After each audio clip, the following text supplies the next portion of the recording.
Hello everyone, thank you for watching my channel, and for those of you who are returning viewers, I appreciate it. Today we have two Creekstone Farms USDA Prime Black Angus Beef Plate Ribs. For those of you who are unaware, Creekstone Farms is the supplier of the prime briskets and beef ribs that Aaron Franklin uses at his restaurant. And these are the type of ribs that some people refer to as the dino bone or dinosaur bone. These would be the ones that give you the really big bone with the thick piece of meat on top.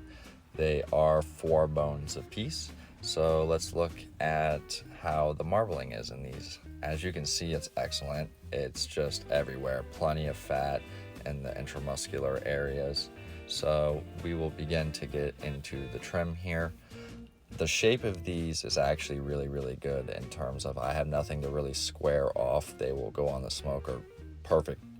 The only thing we do need to do is to remove these fat caps off the top. It's not necessarily because the fat is too much or too thick. It's more because underneath this fat cap on a beef rib, there is a thick layer of silver skin, just like you would see on the flat side of a brisket, except this one's a little bit thicker even than that. So you do want to remove the silver skin off of this, and you may take off a little bit of meat here and there, but it'll be very minute, and in the long run you don't want to leave the silver skin on because you won't have the penetration from the seasoning, because it acts as a barrier, and also acting as a barrier, it inhibits the smoke from really getting into the meat. So it's worth it to take it off. And to be honest with you, with this cut from this supplier, there's so much marbling in the meat itself, it doesn't need the fat cap anyway. As you'll see when we get towards the end of this trim, there will still be a little bit of fat left on top, and that's because that fat actually penetrates down into the bone in between a couple of the ribs there.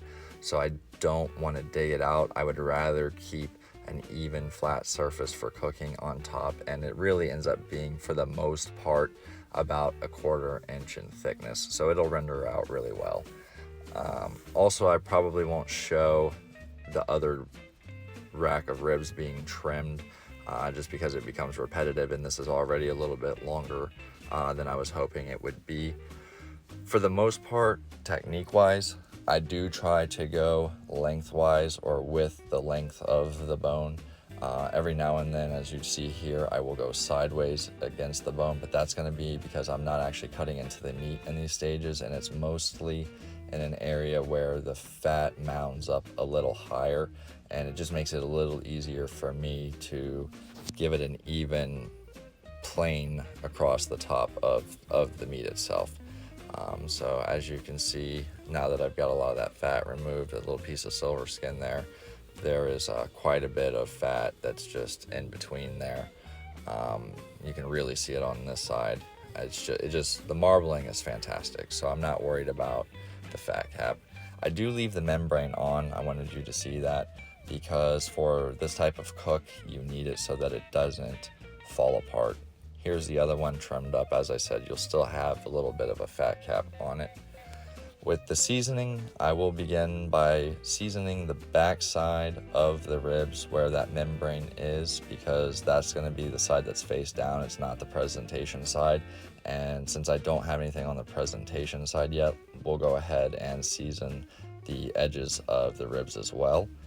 But as I was saying, I will leave the membrane on because otherwise during the cook it'll just fall apart.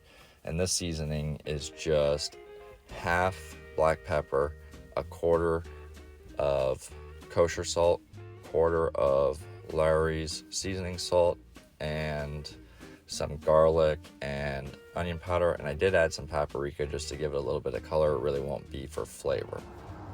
All right, now that we have the ribs all trimmed up, I have just put them on the smoker, and we are going to try to keep it at about 275, maybe 300.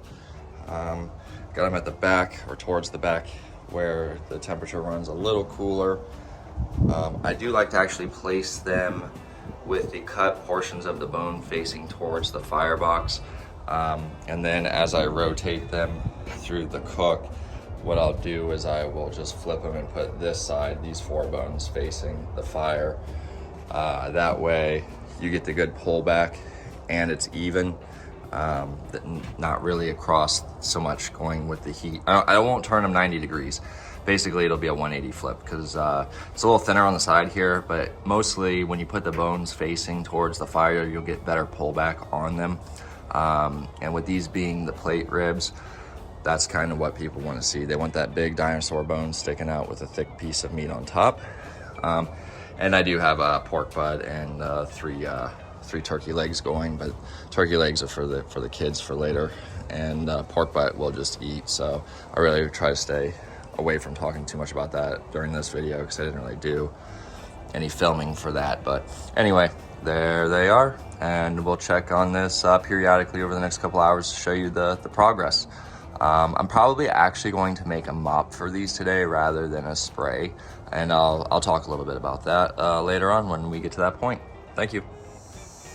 It's been about 3 hours since we put the ribs on the smoker, so we will take a look and see what we've got right now. I don't know if you guys can see the heat waves coming out of the stack, but it is a clear stack. And maybe you'll notice that it's a windy day as well, so this has been fun to say the least, but actually not too bad. So let's see what we got going on with these ribs here. We have been kind of sitting right at about 250 to 275.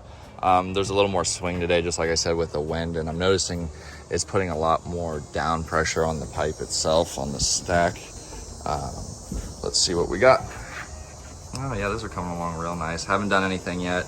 We got pullback starting on the bones. Fat is just beginning to render. You can see it's starting to yellow, and we got a little bit of pooling. So probably gonna go ahead here, and you'll see there's even a little bit of pullback back here. Probably go ahead and turn these. I'm gonna continue to let them develop a little bit better of a bark, and then I'll put together that mop I was talking about. Just out of curiosity, but there's the pork butt. That's gonna take quite a bit longer, and I just moved the turkey legs up there and wrapped them for the kids because they like it to be real tender, so I'm not so worried about the skin on the turkey legs. Anyway, I will check back in probably in another couple hours, see how the bark's doing, and start mopping. All right, we've had about another 2.5 hours for the cook, and here is the mop I'm going to use. It is water, vinegar, Worcestershire, 2 whole onions boiled, and some powdered mustard as an emulsifier. The bark has set pretty good. I'm gonna go ahead and flip these the other way. Oh yeah, they're starting to feel, they're feeling really, really good. Yeah, and nothing's burning. So let's go ahead and get the mop going on this.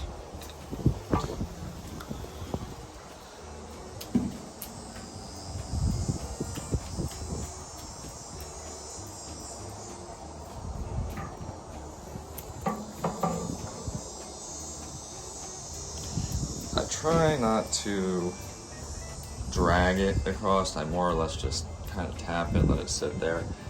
Just because if there is some loose bark, I don't want it falling off.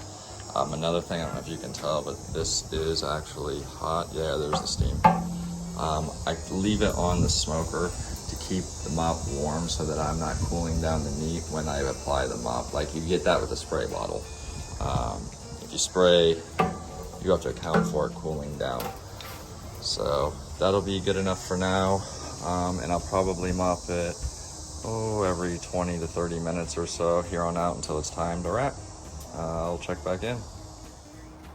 We are at about 6.5 hours total cook time, so let's check on these ribs and see if it is time to wrap.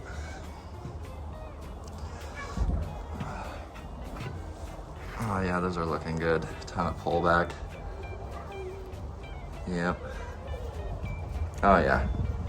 All right, so we are gonna go ahead and wrap, and I'll come back to you once it's wrapped.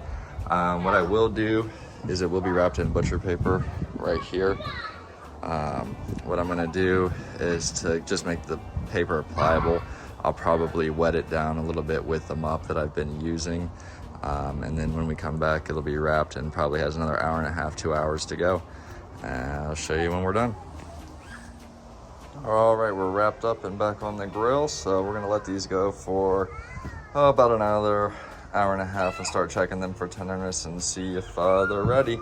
And then we'll give them a rest and show you what they look like. It's been 2 hours now since I removed the ribs from the smoker and put them in the warmer.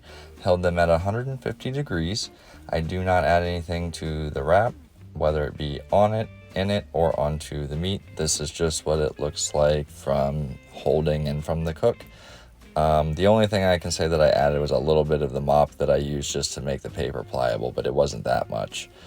You can see they come out plenty moist, so you don't need to add anything here. With the fat cap being removed before the cook, you get a pretty good smoke ring. The bark held up excellent. The flavor was excellent. I tried to show the moisture in the rib here. However, without having someone to help with the camera, it doesn't really translate very well. You'll just have to trust me that they were pretty moist. I appreciate you guys watching. Thank you, and I'll catch you next time.